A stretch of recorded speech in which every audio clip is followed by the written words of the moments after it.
Good evening, everyone, and thank you so much for joining us tonight for our author visit, our virtual author visit. We are highlighting two amazing authors this evening. The Novel Neighbor is so pleased to be hosting Sharon Cameron and Cambria Gordon.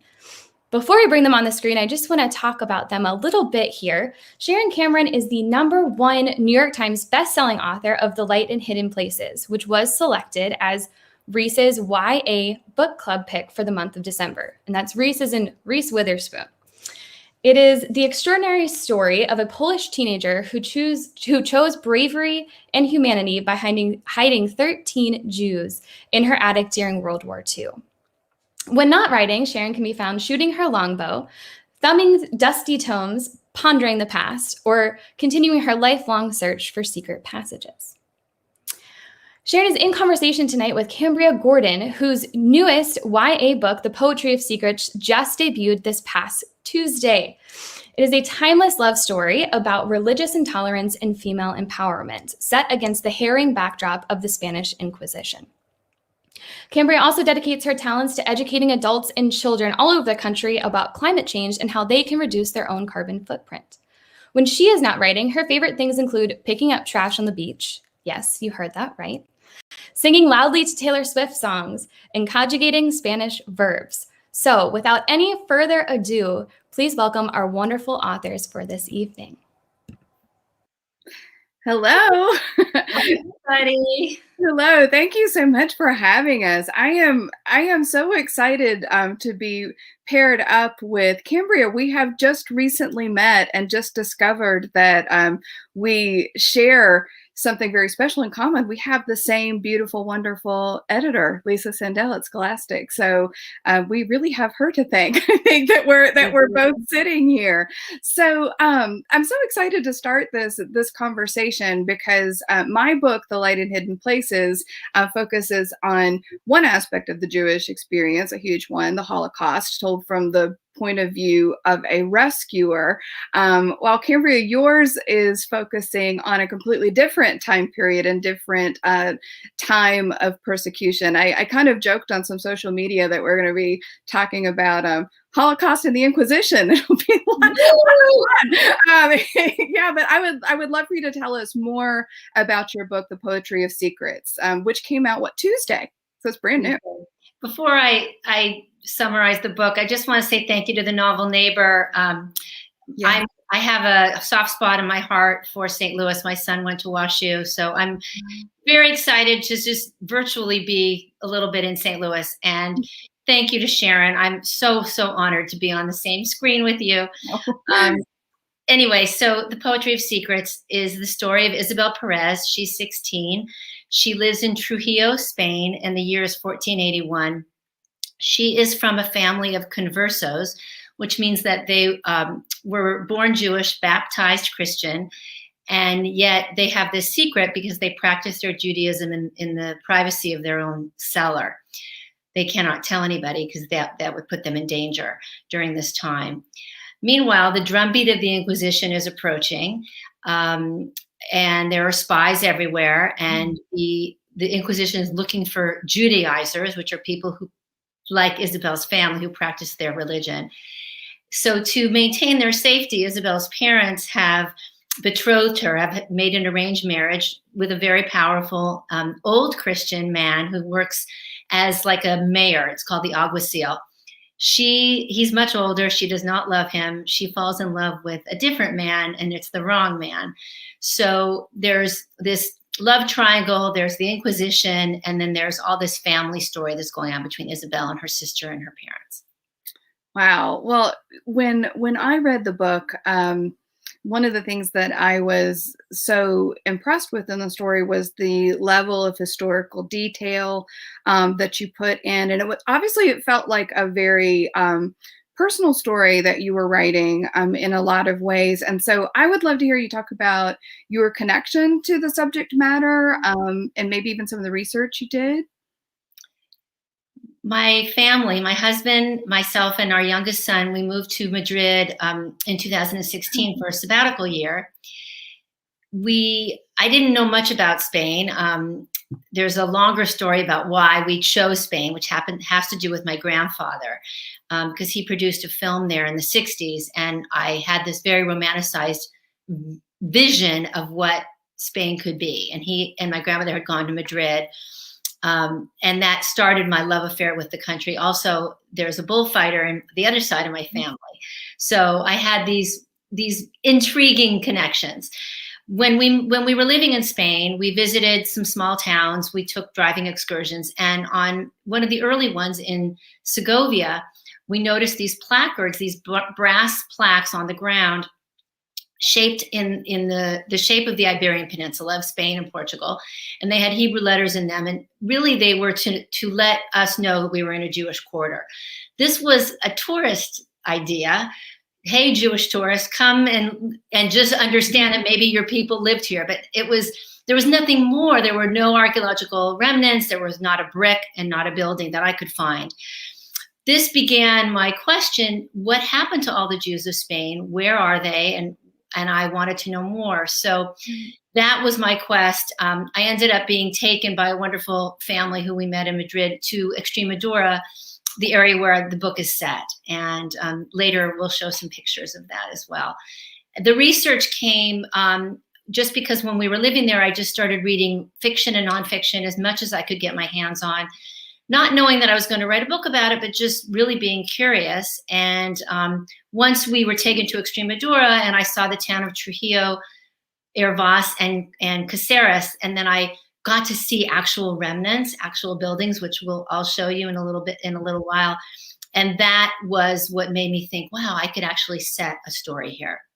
It's amazing to me, the effect, I think, and maybe maybe this is you too. I thought maybe it was just me, but it's amazing what the effect of place can be, of really being immersed in a place with such deep history. It's because it's not just reading about it, right? It's the sights, it's the sounds, it's the smells, it's, it's the feel of the air. It's all of those things that can be so inspiring, I think, for sparking, a story like this. And when you said, and I wanted to know more, and your eyes kind of lit up, I absolutely recognized that look. Beware when you want to know more and you get that look in your eyes, because your life can change, right? Right. You can become slightly obsessive. I think that historical fiction writers have a little bit of OCD in us, for sure. And then you expect everyone around you to be as into it as you are. Makes us a bore at parties, right? Because I can talk and talk and talk about these things, but I think it takes that kind of passion. Actually, I truly believe, I've talked about this a lot. I really do truly believe that when something like that sparks in you, that passion sparks, that there's this magical process where that passion, that fire just pours out onto a page. And I could feel that in what you wrote. Absolutely. So I was pretty sure it was there, and that I was recognizing a very kindred spirit when I saw your eyes light up. Then. So how do you think being in the place changed you and the kind of story that would you have written a historical fiction book if you had not been there? That is such an astute question, because I have many contemporary books in my computer. No longer in my desk drawer. They're in my computer. We all have a few of those, yeah. We all have a few, and none of them saw the light of day. And I've been a huge fan of historical fiction my whole life, and I never really thought to try it. It was intimidating, definitely, just trying to think that I could write in that voice, that I could write in, 15th century medieval voice. But when I was living there, I read a lot of historical fiction and nonfiction. And when I came home, I actually pitched 3 ideas to my agent at the time. And she said, you really got to write the story about Spain and the forbidden love story. And I thought, okay, here goes. So, but I think living there did change my life and my world. Initially, we thought about taking a sabbatical because it was a stressful time for my husband in his career, and I wanted to remove him. And it was really like a life-saving thing for him, and then it turned out to be my life-changing thing.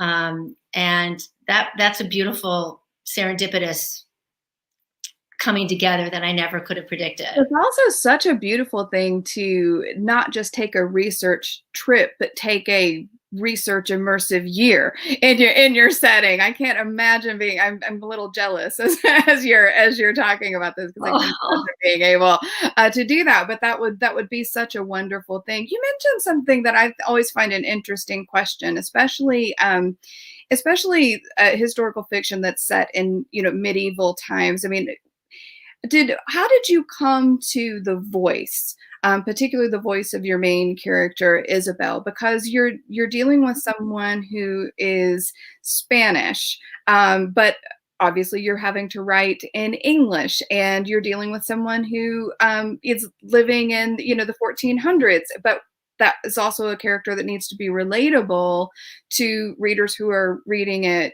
right now in 2021. So did you have to struggle a bit in that, or did it come to you easily? I definitely struggled. I actually wrote with an etymological dictionary on my bookmarks so that I could look up the origin of any word and make sure that it even existed in the lexicon in that century. Because I wanted so very much to be authentic. And I mentioned I was contemporary mostly before this in my voice, and that was a challenge, but also exciting. And I think what I found with historical fiction is you have this ability to be more sincere or more earnest, or the sarcasm, it's just different. It's yes, there's sarcasm, but it's just, it's a kinder, even though it's the Inquisition, there's a kinder way that people talked and people spoke. And I enjoyed writing that. I did look up a lot of words in British, there's a lot of information available, British lexicon, British language, slang, words, curse words in that time period. Not a lot in Spain.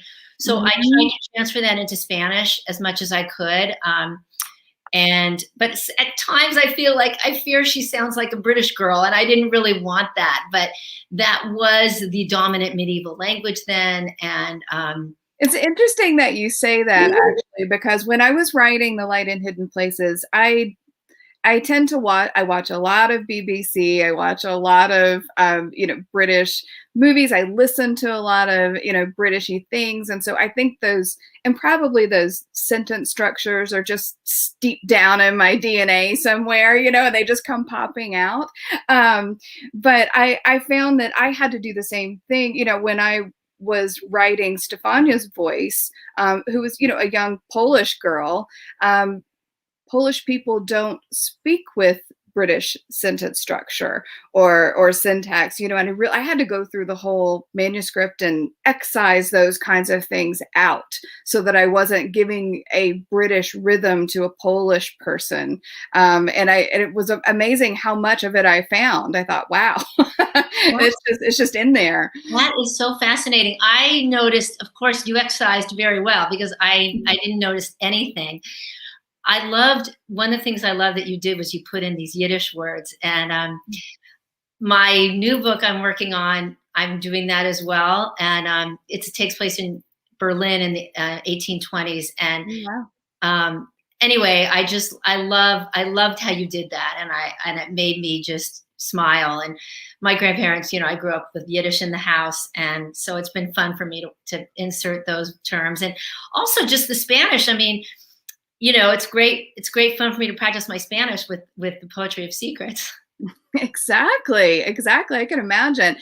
For me, it was a challenge to learn to spell Polish villages. Oh my goodness, it was so hard. I was so bad at it. I was really terribly bad at it. It took me a ridiculously long time to remember how to spell Shemish correctly. Once you're writing and you've written it 5,000 times in a manuscript, you do get it. But how do you pronounce the village in your book with a P that they lived in? Yeah, Shemish, because it looks just like that. It's not even a P? Yes. Przemysl. I think I said that just right. I actually can't spell aloud very well, so I think I did that right. But it's Shemish. Yeah, it looks just like that. Unbelievable. Yeah, just like unbelievable. I'm wondering if we should maybe show some of the pictures, because I'd love to see your pictures. We could show a little bit about what inspired me when I was visiting these towns. And again, not knowing I was going to even do a book, but a book came. So I'm looking forward to this. So this is the plaque I mentioned. It's sideways, unfortunately, the way I took the picture, but it's the shape of the Iberian Peninsula, and those are 3 Hebrew letters that spell out Sepharad, which stands for Sephardic, which is the sect if you're a Jewish person from Spain or Portugal. Next slide.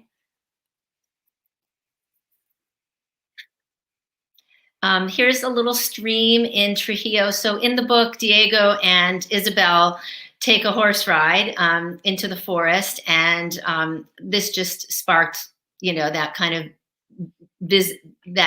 visibility idea, that the water on one side, the grass on the other. Next slide.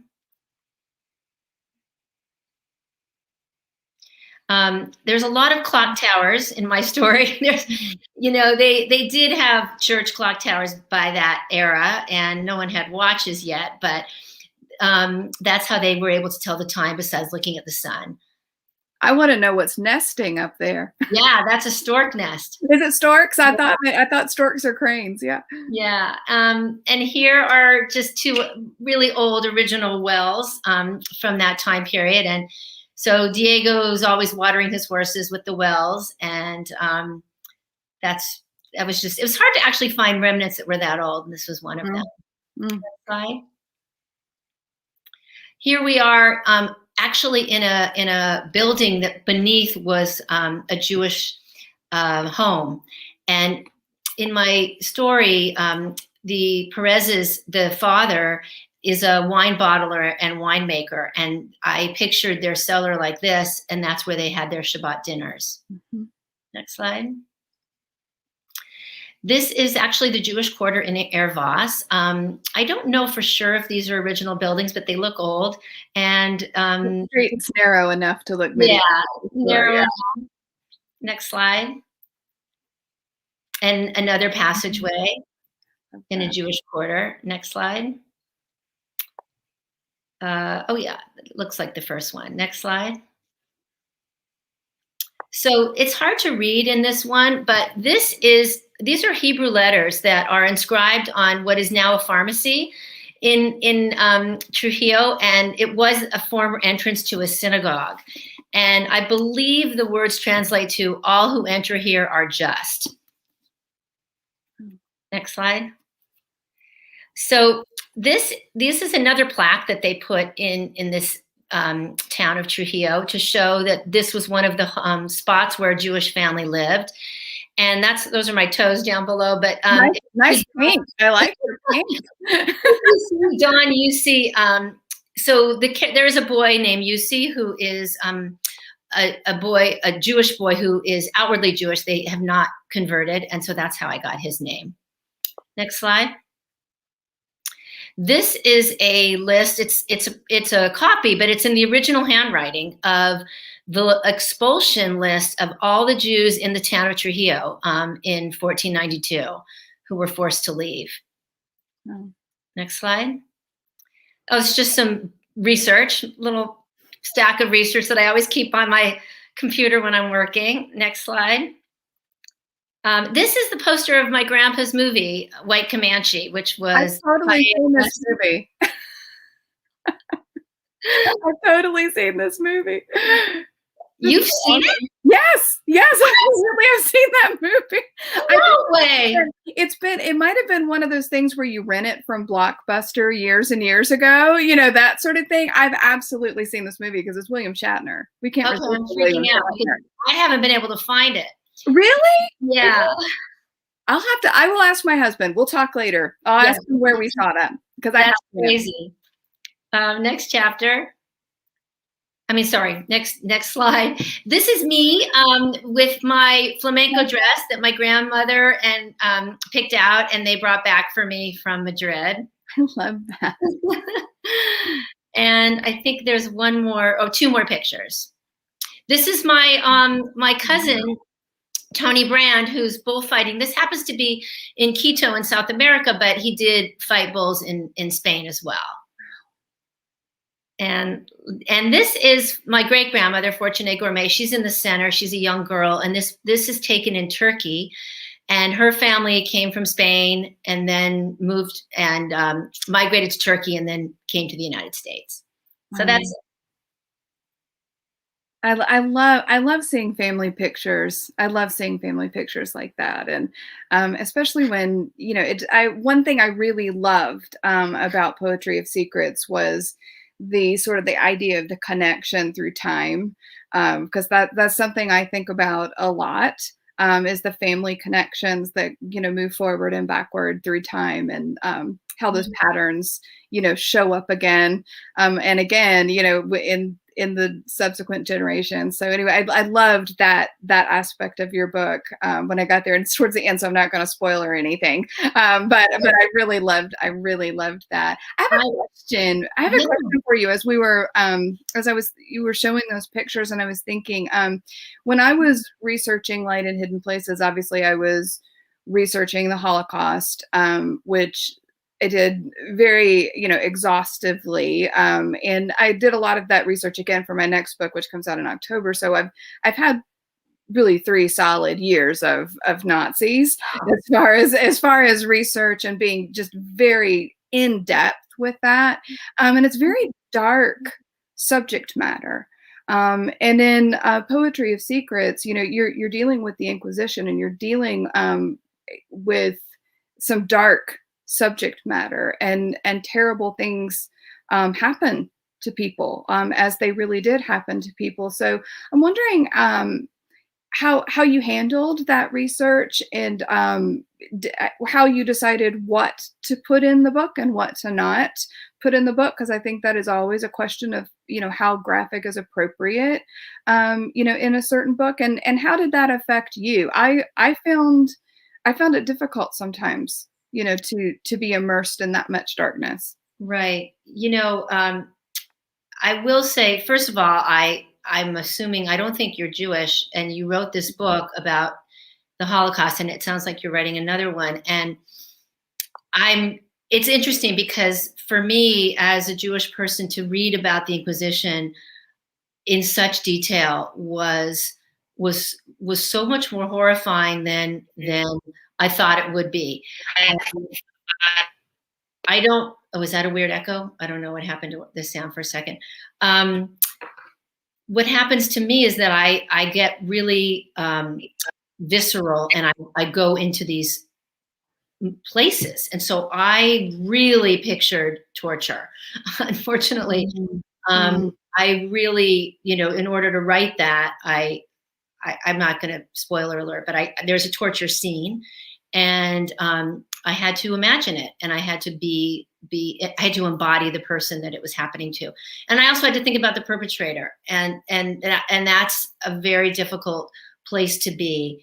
You know, growing up, I went to religious school, so of course I learned about the Holocaust in the curriculum. That is something I'm well versed on, and it doesn't affect me in the same way. But for the Inquisition, I did not know a lot about it, and so it was as if I was learning about it for the first time, and it was quite painful. And in fact, my critique group, I want to give a shout out to Barbara Botner, my amazing mentor and writing teacher. The consensus was that I went too far in the torture scene, and they actually told me to pull back. And I wonder if you encountered that in your writing, if maybe you thought how much to go into with the concentration camps and the visuals.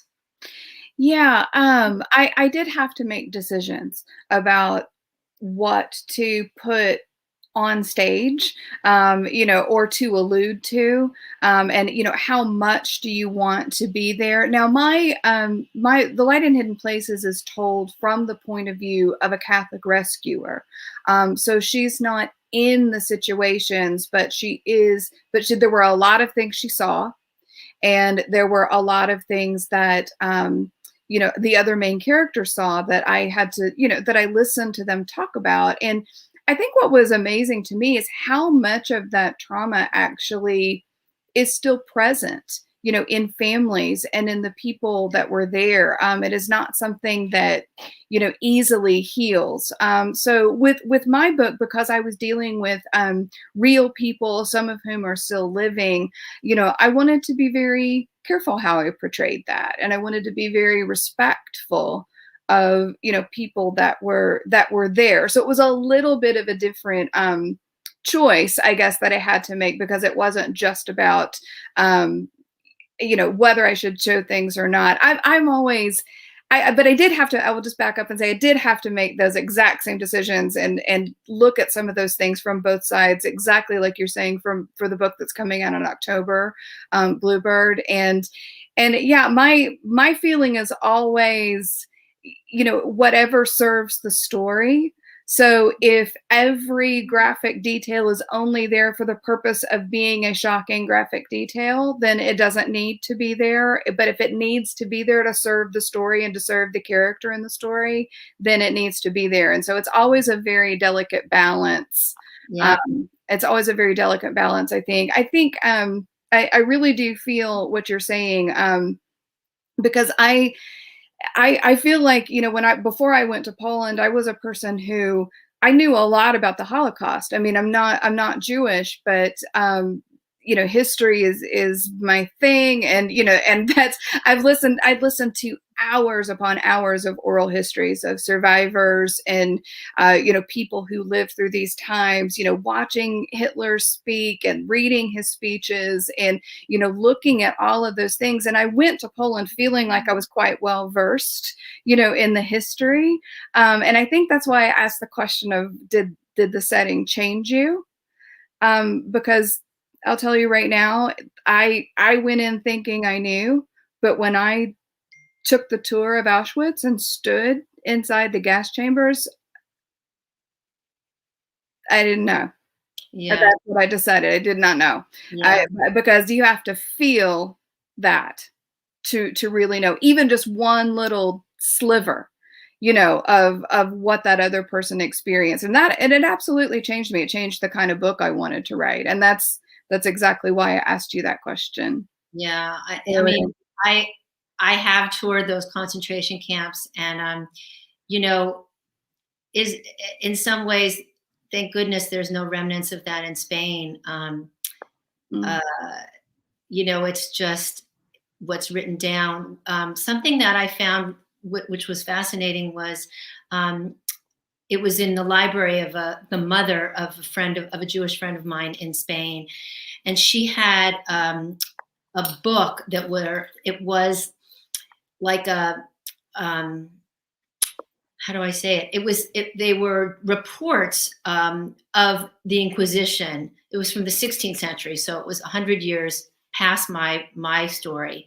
But it was like a record of the auto de fe's. Autos de fe is the plural, which means acts of faith. And that's where they burned the people at the stake.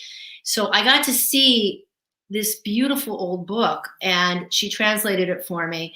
And I put it on my website actually, because it really, you have the names of the people, what their crime was, and what their punishment was. The book that she happened to show me did not have people who were killed. It had people who were tried and who were stripped of all their privileges. So there are, these pieces of evidence that exist, much different than the Holocaust, where there's so much, that we can touch that is still there. And the Holocaust is is still in people's memories, though, very few are left now, but there are still a few. Whereas, this is something I think it's really important to shine a light on, because we don't want to forget these things happen. We don't want these situations to happen again, whether it's the Holocaust or the Inquisition. And it's, the Inquisition seems so medieval and barbaric, and that's the first thing I think of in my mind. I think medieval, barbaric, torture, wrong, unfair, I think of all of those words, but it seems very removed because it was so long ago. And I know it lasted into the 1800s, but I guess we probably have a very medieval view, of how long that went on, but we can't allow those things to happen again. Therefore, we can't forget them. It's very important to have books like this, I think. Well, one of the things that I connected the dots when I was in my research was the connection between the Inquisition and Hitler's philosophies and Nazism, because I didn't know that there were like the Nuremberg laws of 1939. There were anti-Jewish laws during the Inquisition. Jews had to wear a badge on their gowns.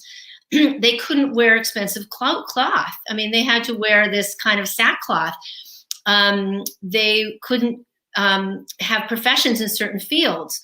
They were not allowed to be physicians and doctors. And the irony was that they did practice medicine, and many Christian families would only call the Jewish doctor to come and consult with them, including the royal family. So interestingly enough, the idea of the dehumanizing of the other, the Muslims and the Jews at that time, and connecting those dots to the anti-Jewish laws and the Nuremberg laws, enabling someone to treat someone like they're not a person, that made it so much easier, because when you strip away all those rights and those privileges, then they become not human.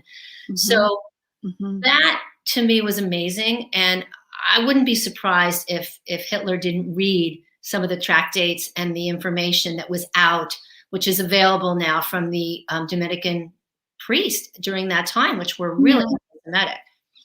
Wow. I really had not pulled those connections because until I read Poetry of Secrets, I was not aware of sewing the badges, on the clothing. But as soon as I saw that, I thought, oh, is this something that everybody in Europe knew?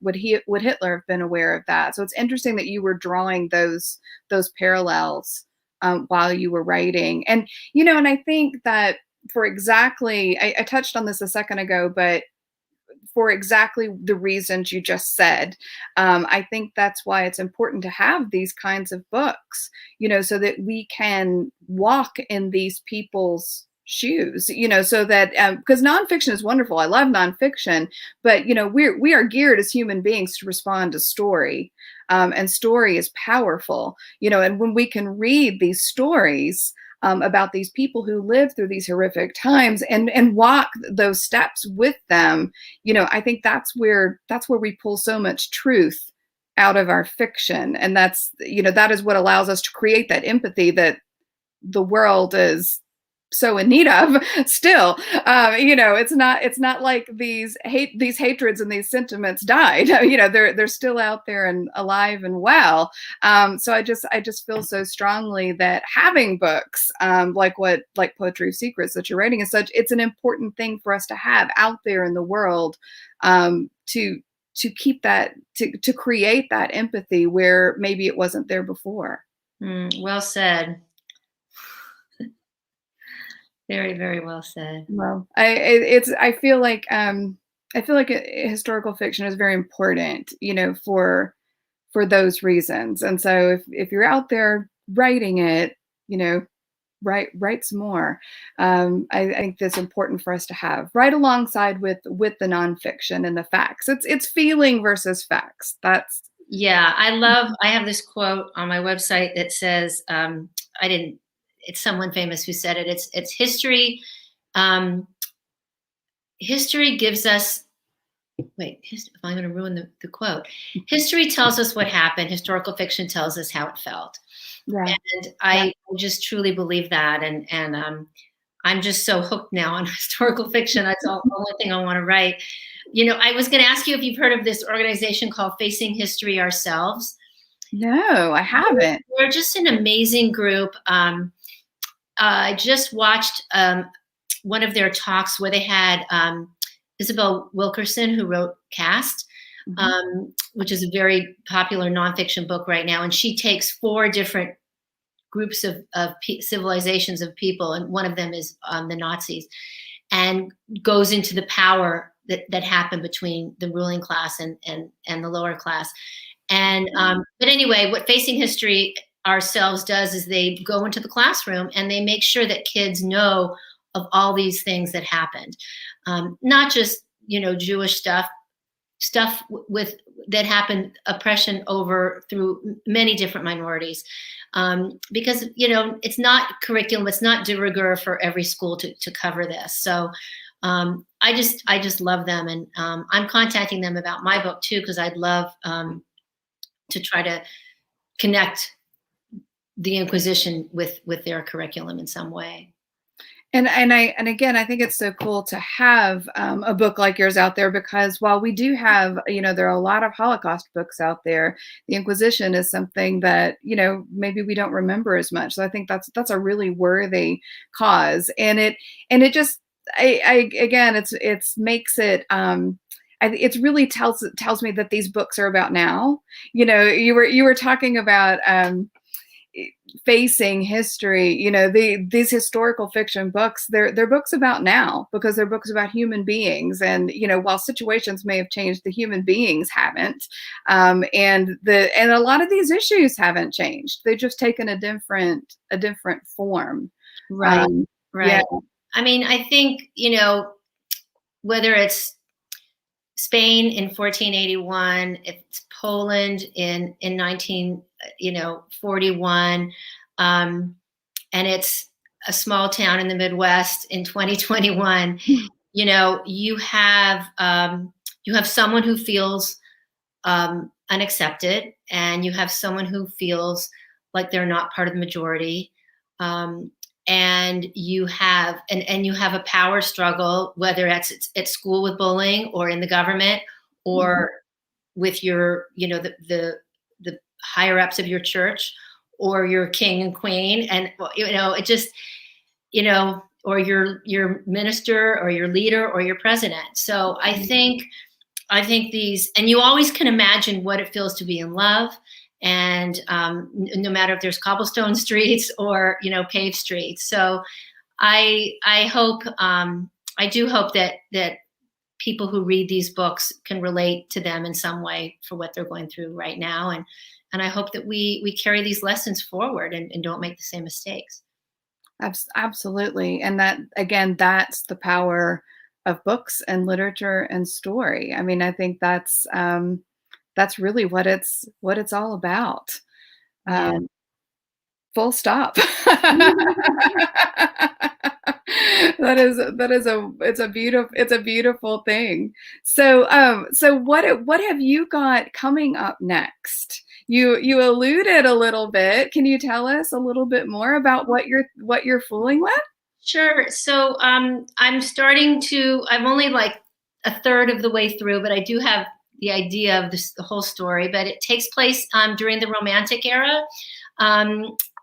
Romanticism with poets and artists, but my book is set in the music world, and it's the story of it's a true story, but it's an almost true story because I'm rewriting history to make this young person not be forgotten.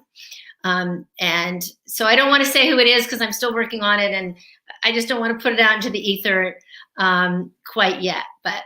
Well, that actually sounds great, because you probably would have no way of knowing this, but my former life, before writing, I was a classical pianist, and so that's what I did for many years before I took this sharp left turn and turned to writing. And the Romantic era is absolutely my favorite era. Chopin. I'm a huge Chopin fan. So anyway, in his piano work. So that sounds like totally something I would read 100%. I can't believe you're a classical pianist. That's amazing. I'm not, and I have had to become an expert in music theory and all sorts of things, which I don't know anything about. You can give me a call. I'll be happy to consult with you on all of these areas. Did you have a former life before writing? Well, I had a former writing life. I was an advertising copywriter, so I wrote a lot of print ads, commercials for cars and trucks and it's interesting because the stuff I really wanted to work on was all the pro bono stuff. It's such a natural lead into the Spanish Inquisition. Go ahead. Yeah, I mean it's so vastly different. But I will say that I wanted to work on the stuff about pediatric AIDS or lung cancer or a lot of the NGOs. That's what I wanted to write ads for, and that got me more into my environmentalism. So I was very active and wrote the book for kids about the global warming, and it's still a huge part of my life. Like they introduced me as I do like to pick up trash at the beach. So that is my former life. Yeah. I was makes you a saint. There's nothing that makes me more angry than trash on the beach. It's just wrong. It's wrong. It is so wrong in so many ways. Plastic is so wrong in so many ways. I could spend all day signing petitions and writing furious letters to lawmakers and lobbying and everything. But it's a much more pleasant place to be, believe it or not, in the Inquisition. At least I can control my book. I can't really control what's going on with climate change. Okay, so that goes into the category of things I didn't think I would hear Kimmy say during our chat. It was way more pleasant to be in the Inquisition. Well, the existential burden that we're living with about this planet is definitely overwhelming. And living in historical fiction and being able to shed light on things and maybe reach someone's heart is it's a more pleasant place to be, definitely. Well, I can actually understand that completely. I feel the same way myself, really, even about Nazis. I think with all of my 3 years of constant research about Nazis. So, what made you shift from classical music into writing? Oh, well, that's sort of an interesting story. I will give you the very short version instead of the long version. And the short version is I've always been a reader, just an enormous reader. I was one of those, kids that never didn't have a book, in her hand. But I always thought my life was going to be completely about music, and I was perfectly happy doing that. And I thought everything was mapped out. But I also I probably spend a lot of time in historical fiction, but I spend a lot of time in history. And I would never say that I've ever been an expert in any one kind of area, very much an amateur historian, but deep in there. And I spend a lot of time contemplating how we got to where we are and the big picture of the world, and the human race viewed through where we have been. And so I came across this obscure little piece of Scottish history about one particular Scottish clan, which happens to be Clan Cameron. That will surprise you so much. And what happened with them in 1745 when they chose to commit treason against the king and try to put the Scottish king back on the throne. And it was what happened with this one particular family I got so obsessed. You talk about that OCD obsession. this was before you could Google easily all of this stuff. So interlibrary loan and I were like best friends. And I went to Scotland and I met the descendants. And it turned out that my husband's family, they're all completely related to all of those people, but I didn't know that. I didn't know that at the time. I just knew that I was completely obsessed with this story. And so I had this fateful moment. I walked past my computer one day with 45 minutes to spare. And I just thought, what would that even be like? What would it be like to write a first chapter about, because I couldn't believe there wasn't a novel, about what happened with this family, that it didn't exist. And so I sat down for 45 minutes, and I'm not even being dramatic when I say I got up after 45 minutes and decided to completely change my life. I loved it. Why had I never done this? I had never written one unassigned word in my life. And why I had never done it, I have no idea, because I was so passionate about story. And I just discovered this amazing passion, and I dropped every single extra thing in my life. I kept my kids, my husband, and my job. I would suggest that everyone keep those things, but everything else went by the wayside. And I started writing every day, and I found a critique group and professional organizations. SCBWI was an enormous help to me in my writing journey. And I turned around and boom, here I am. And so I still feel quite surprised sometimes to find myself chatting with authors on a virtual author event, even though I'm 7 novels down now. It's still a little bit shocking, but yeah, that's what happened. I sat down on a whim. What a story. I mean, I love things like that. Mm-hmm. I really do. I was listening to This American Life. They had a whole story on coincidences. Mm-hmm. And, some people believe in them. Some people believe they're like someone in the heavens is managing these coincidences. But, I believe from your story that even had that computer not been there, you would have come to it at some point. Maybe not during those 45 minutes, but because you were so taken by this family. I mean, I think that's probably what it takes, is for this germ to kind of grow inside of us, and the audacity of writing, we have to have a little bit of that in us to even think that we could do it. It takes an enormous amount of bravery. Yeah. And I think that maybe one of the surprises to me is that the need for that bravery doesn't stop when you have a book published. I think a lot of people, when they start writing, they think, oh, I'll hit this magic milestone, of publication, and then I'll really know what I'm doing at that point. That makes me hysterical. I know, but I still don't know what I'm doing. Not really, so self-doubt is a thing that never goes away, right? And so Yeah. it takes a certain amount of bravery, to step out and decide, yeah, I don't know if I can do this. I have no idea how this will be received, but you know what? I think it's a little bit like what I was saying earlier about that spark, something sparks inside you, and I had such a passion, that could not be denied.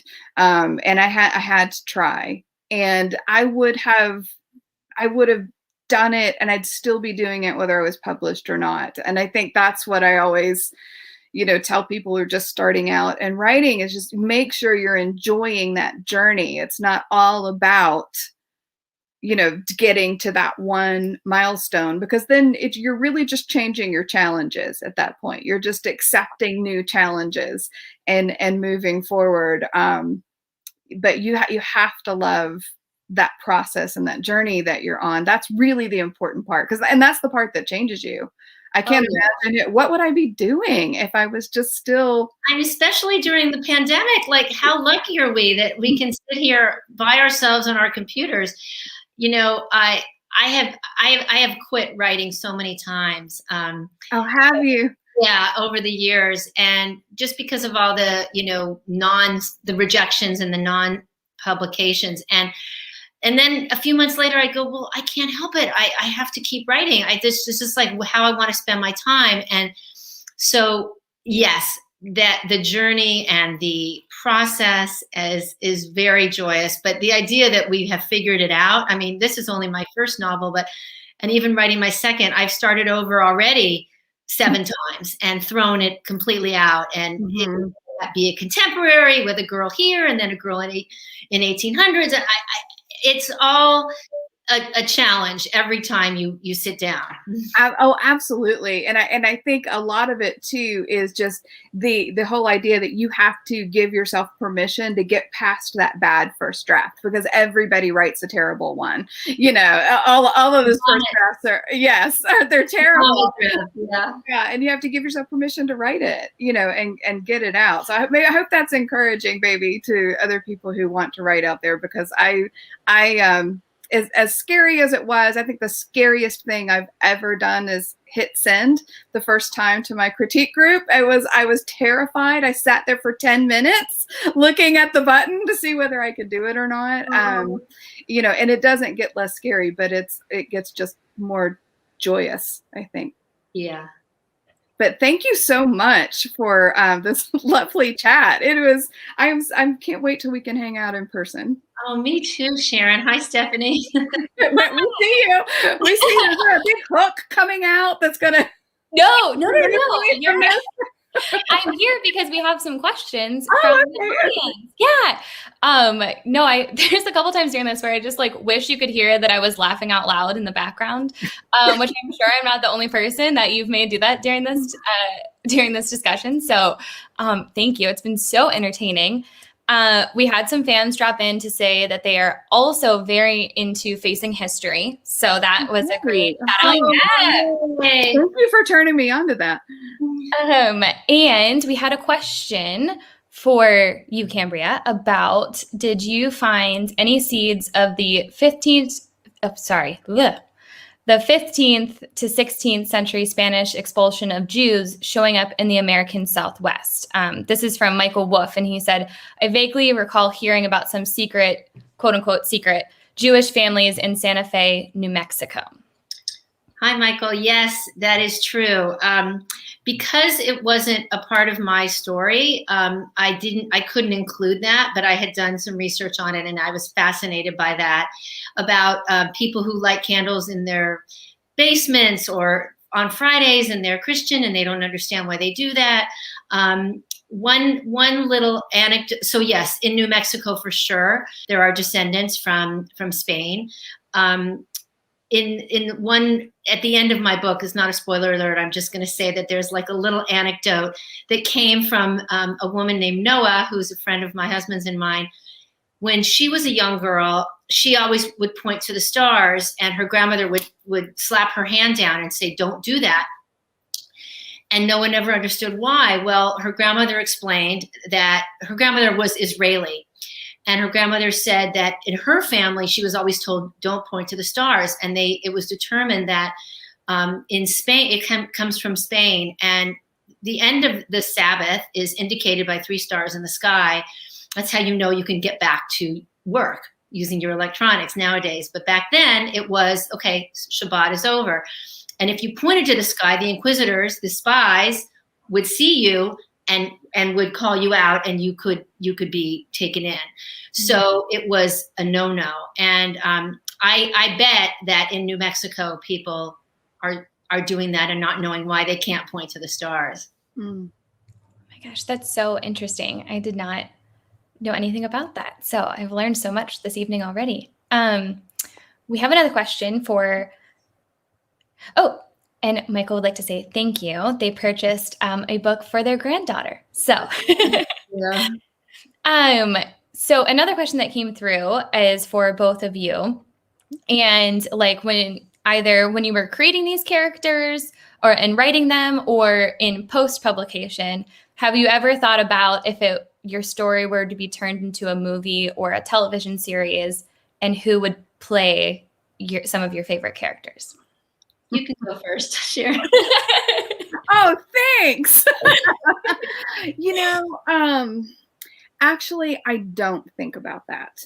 And I know a lot of authors do. And I have a lot of author friends who are always, sometimes I have author friends who will pin up, actors on the wall and like put them right by the computer and think, this is kind of what I'm thinking about, but like the actors who will be in my movie, I have a hard time thinking in terms of film when I'm writing, because I'm very, very immersed in my world, and I do that as a reader as well. I just get lost, and I get really, really lost in my world. And so visualizing it in a different way, as far as film or with or superimposing other people's faces on the face that I have, sort of brought forth out of my imagination, it doesn't really work very well for me.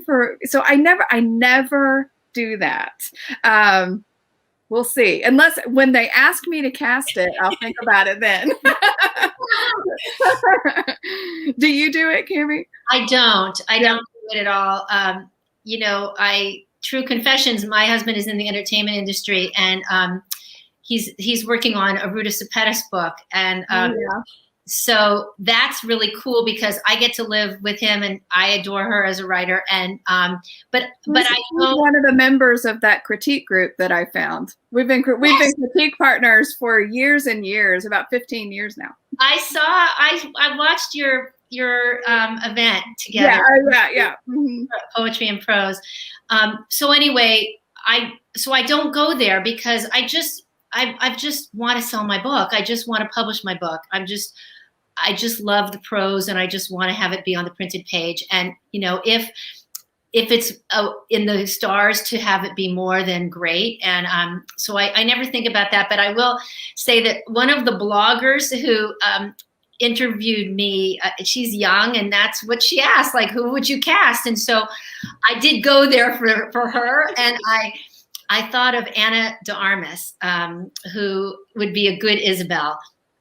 She's older, I think Anna's 30 or something, but she looks young. And that was fun just to imagine that for a cute Spanish actress who could have depth and play Isabel. But someone had asked me about, do I picture Isabel when I write? And I did not. And I said, I try to imagine what's inside of her much more than what's outside of her. You have to describe your characters. Obviously, there's a love story, so I wanted him to notice her physically in the beginning, but I was embodying her internally, not how she looked. And that's just helps me write a little bit better, not to think about the physicality.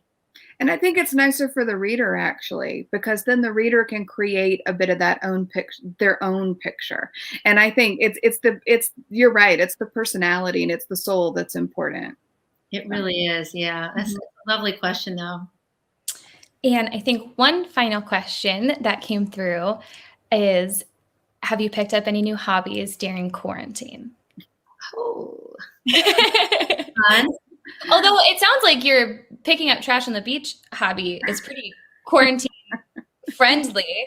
So that could still work. But for both of us, I do that all the time. And we live near the beach. So that's not a quarantine thing, but I have, I've become much more into cooking, and I really find it to be relaxing, whereas before it was stressful and pressured and like having to get dinner on the table when my kids were little.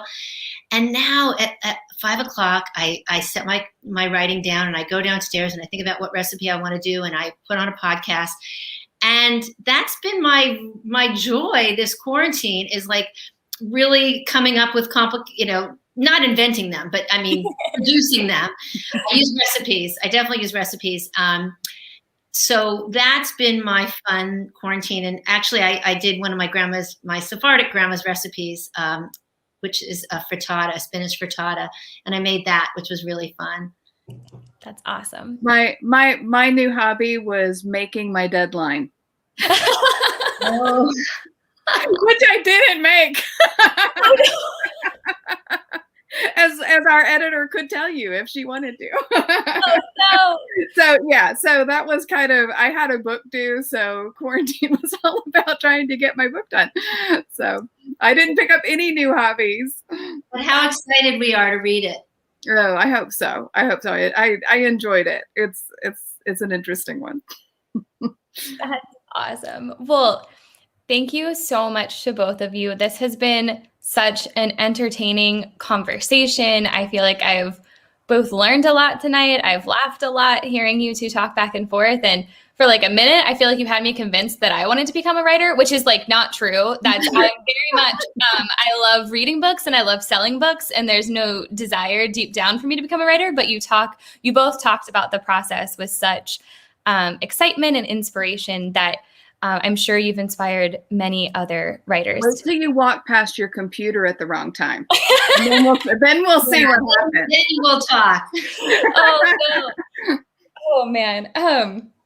Well, and thank you everyone for tuning in. I hope that you all have enjoyed this just as much. And just a reminder, as you can see on the banner below, you can purchase both books online. They come with signed book plates. Also, of course, if you're in the St. Louis area, you're welcome to stop by the Novel Neighbor, but we do ship. So if you are outside of Missouri, please come to us to purchase these books, and we'll make sure you get a signed book plate as well. Thank you also so much to both of you for tediously signing all of those and sending those off to us so that we could have them. But thanks for tuning in, everybody, and we'll see you for our next event. Thank you. Bye. Bye.